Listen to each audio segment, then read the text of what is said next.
the other views of three-quarters of the like an American Medical Association? An American Medical Association? By the way, Ken, you get secret meetings. I thought President Obama promised to have meetings on C-SPAN. I didn't know there were secret meetings. You know what, and that reminds me, transparency came up earlier.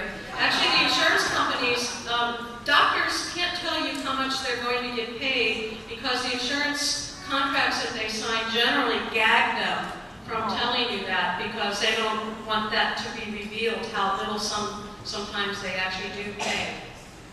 Up in this section, just one of the question. I'm looking at the section behind me and I'm going across them down, so I'm looking at the section above you.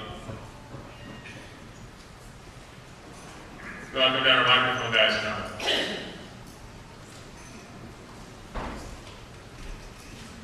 Hi there. My name is Arthur Code, and I'm a physician, and I'd love for the panel to give me some advice.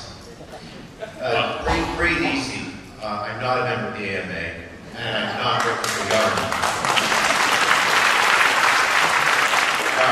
In a nutshell, here's the scenario, and I'll let you guys have a crack at it. 6.5 years ago, I bought a medical practice. I'm in general medical practice. I'm an MD, medical doctor.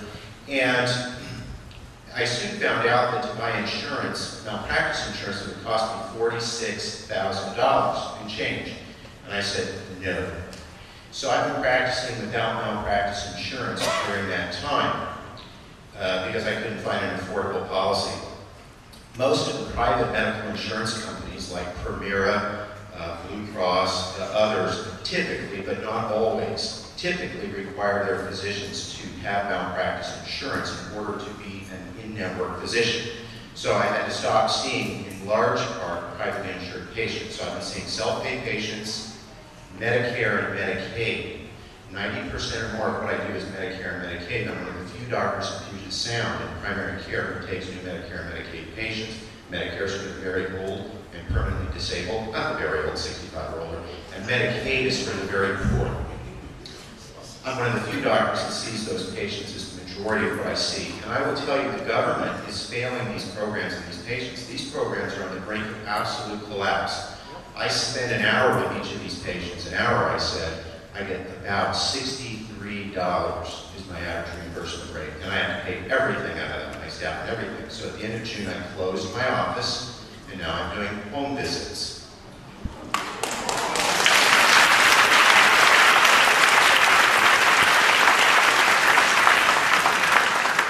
I would love for our panelists to comment on all of the dilemmas raised by my situation and explain to people what we can do to fix some of these problems. Thank you. You have to answer about midnight. First of all, there are about, one of the things that they refer to in the number of uninsured, there are about 10 million people who are called uninsured, who are actually eligible for Medicaid, and for whatever reason choose not to be a part of it. We also know that many people who have been enrolled in Medicaid actually have stopped, have opted out because they found that it just wasn't worth it. So, and I'm not being helpful to you, but what it does is it helps me make my point that when we get the government involved in a program, it doesn't seem to work.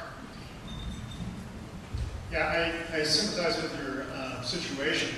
Let me tell you about an organization in Seattle. It's called Q Alliance. And Q Alliance is what's called patient-directed medicine. These are primary care or family practice or internal medicine doctors who charge a set sum every month. And the set sum is between $39 and $79 per month. Takes care of all your primary care 24 hours a day, 7 days a week. You also have to have some type of insurance in case you could go ill and need to go to the hospital, like a high deductible. But folks, this is one example of a free market actually working to deliver health care outside of Medicare, outside of Medicaid, outside of private insurance. It's a terrific model. I think we're going to see more and more like that unless the government squashes everything in this country. It's ironic that a service that has value isn't profitable and you can't charge and people can't find you and they can't pay you. In the United States. And so your doctor has to be very creative. I know Dr. Kirby, he and I have mutual patients, and just before he said he'd gone into a home-based model, I'd say, you're going to go bankrupt this year, because you cannot have a sustainable practice with that high Medicare, Medicaid patients in your practice, and facing those cuts coming. So you should ask your doctor, what's going to happen when there's a 20% Medicare cut in January? Are you going to stop taking new Medicare patients? Are you going to say goodbye to Medicare patients that have relied on you for these years? These are tough questions, and you should ask your doctor what his plan is for your own sake. The first comment I'd like to make, only slightly tongue-in-cheek, is what a deal you got on on malpractice. Mine was $200,000 before I sold my practice. This is at one end of the scale are primary care practitioners seeking to serve their patients and being squeezed out. At the other end of the scale are people like me, neurosurgeons. In King County, there are now only, to my knowledge, there are only 3 truly private practice neurosurgeons left who aren't in some sort of an employment arrangement with a hospital, because between $100,000 to $200,000 of malpractice insurance and what it costs to rent and run an office, the irresistible force and the immovable object are coming closer all the time. Yeah, this section here. One of the questions. Coming down. Raise your hand and have the question ready. Yeah, we'll start here. Yeah, real quick statement in that question. My statement is that I find it very critical of the administration talking about the breed of doctors when Congress just voted themselves a nice little raise earlier in the year. I've heard that one of the things in this bill in the House is the fact that they want you to have real-time access to our bank accounts. Is that true, and why are they doing that? I actually double-checked the language, and I left it on a card that's sitting up in the tech booth. But you are exactly right. The language says specifically real-time access to financial records. And the reason is that's wrapped up in the administrative simplification plus the payment mechanism. The idea is that by streamlining the payment mechanism, by doing direct deposits and direct debits and things from your accounts, that they can simplify.